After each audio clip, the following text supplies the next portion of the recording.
Be right with you, sir. Okay. No worries. All right. Good morning. Welcome back to the 43rd Ryder Cup here at Whistling Straits. Here with Matt Fitzpatrick. Matt, welcome to your second career Ryder Cup. Second on the road here. I'm just curious about your comfort level. Is there a greater, more elaborate sense of comfort here this year as opposed to when you were a rookie in 16? They're both on the road, so that's a little bit of a different twist too.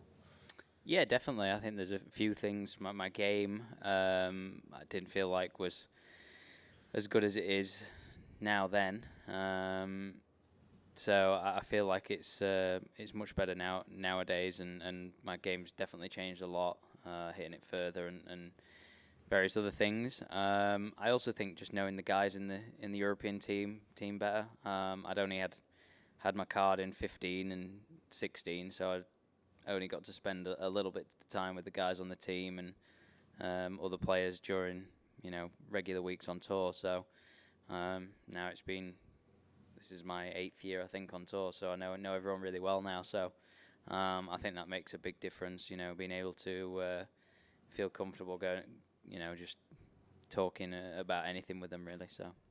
Okay, let's hit the ground for some questions. That is number 3, back right. Hey, Matt, not looking for a specific name, but I'm curious, do you have a sense right now of who you're going to play with whenever you're going to play? And if the answer is yes, when did you know that by? Yeah, I mean, we get a feel of who we're going to play with by, who we're playing with in the groups and stuff, I guess. And but the communication's been great all week. I've had plenty of conversations with the Vicers and Paddy.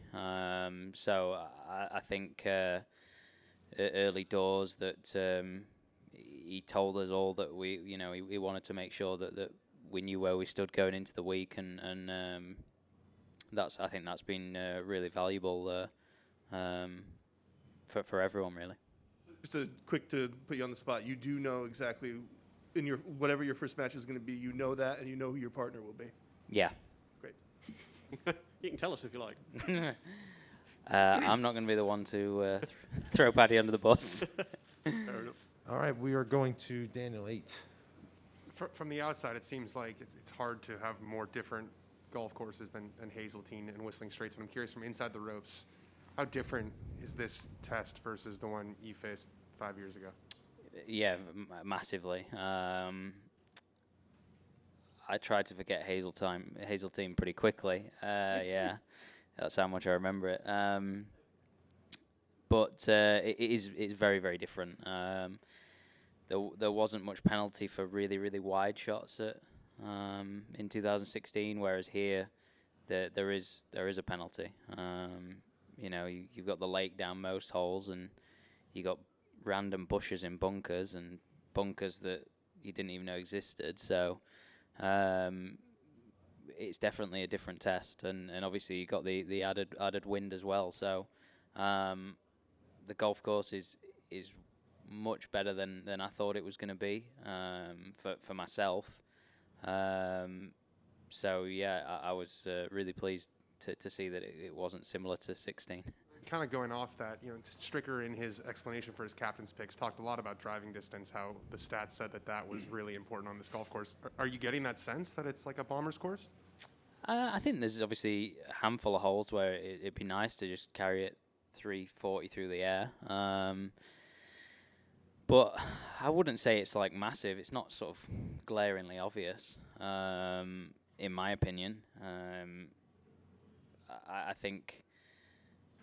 Yeah, I mean, I think it's a second shot golf course personally. I think you got to hit it and get it in position off the tee, and then that gives you a chance to use the slopes on the green to move it close to the pin, or just give yourself chances. I think you obviously do have to put it in position off the tee, but I definitely think it's a second shot golf course.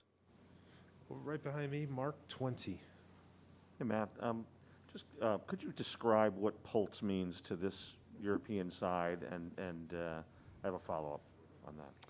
Yeah, I mean, everyone knows what Ian Poulter's about. I think I didn't play. He wasn't on the team that I played in 2016. He was a vice captain.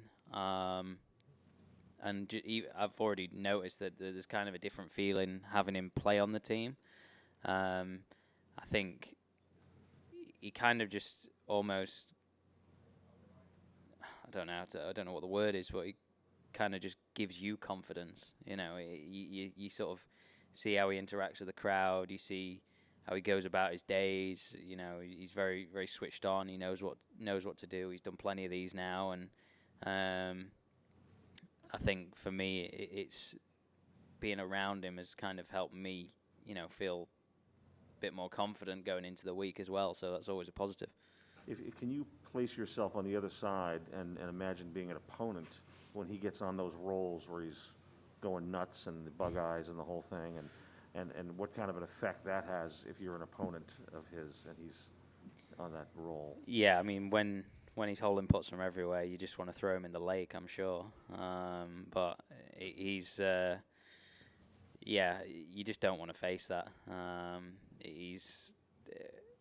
When he's on, he's a man on a mission. You know, he's pretty much unstoppable when he's doing that to you. So, you know, from my side, long may it continue this week. Okay, we're going to go over to Phil, number 5. Matt, sorry to take you back to 2016 again, but I was just wondering, was the plan for you to play more if Europe hadn't lost the first session so heavily? Honestly, couldn't tell you, Phil. I no idea. Fair enough. Short answer.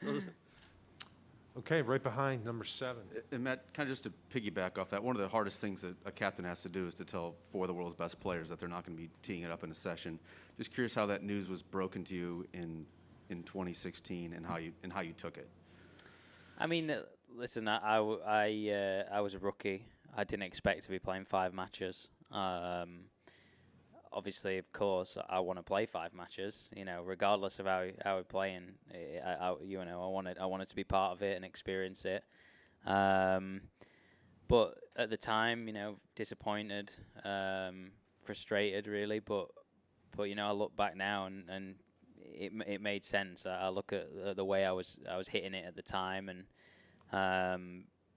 compared to I look at myself now, it was very different. And I think, I mean, I've just accepted that. You know, it was my first ever one. It was in America. It was around a golf course that did not suit me one bit. It kind of just adds up.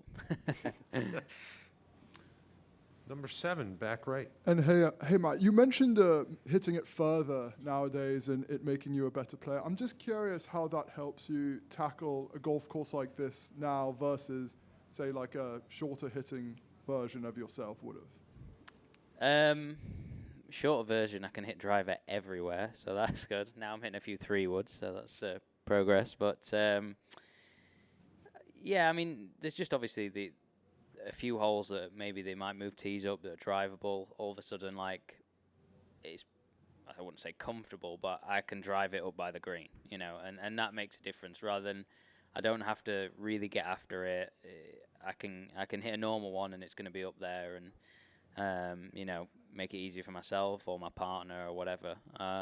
Obviously, in the past, holes like that, it's like I'm hitting a great drive and it's 30, 40 yards short rather than up by the green. So there's a bit of that, and then also just being, you know, confident in how straight I can hit it. Sort of has added speed in anyway. You know, the more confident I've become, I can get after it more and hit more fairways and hitting it longer. So. And just for reference, how much ball speed do you think you've gained? You know, in your own head. I couldn't tell you. I honestly couldn't tell you. We didn't really sort of measure from the start, but I mean, last week in Florida, I was pretty close to Bryson at 175. So yeah, I was about that last week in Florida, but that wasn't for that many. So it's not quite reaching those levels yet. Back left, Doug, 2-4. Matt, as much as you say you want to forget your week at Hazeltine. You keep bringing it up. No. I'm just curious if there was one experience or one lesson from there that you could apply to this week? I mean, it's not something that I can apply, but it's something that I definitely learn. I would have liked to have played a 4-ball match before my singles, just to play my own ball to see what it is like in competition. Obviously, then I played 1 foursomes on the Saturday morning. It's it's like the equivalent of playing 9 holes, really, isn't it? So and there's no flow or rhythm to it, so you never really get what it's like. So that was the big thing I took away, is like I made sure that if I ever played again and I speak to the captain, I say, listen, I'm not saying you have to play me in a 4-ball. I'm just saying from experience, I feel like it would benefit me to play a 4-ball, just to have that experience, to feel what it's going to be like Sunday with the crowds and the pressure, and get that experience. Thanks. Front right, Juan. Go ahead. But talking about playing 5 matches, 5. So it looks like this golf course has a big physical test, physical requirement. Do you think for some players, or even for some caddies, it might be too much to ask them to play 5 rounds in 3 days? I mean, yeah, it's a good point. I think if it's blown a gale all week, that's obviously added extra too. I mean, I know some of the climbs up to the tees and down to the greens and stuff, that it's a lot, particularly for the caddies. But yeah, I think in terms of players nowadays, most guys are great athletes. So I'd like to think you can do 36 a day for 2 days and then play 18 on Friday. I know there's obviously so many added stresses with the crowd and emotions and everything else that comes with it, but I'd like to think that everyone really can kind of get through that pretty kind of easily. All right, Matt, thanks for your time today. Enjoy your week here at Whistling Straits. Thank you. Thanks.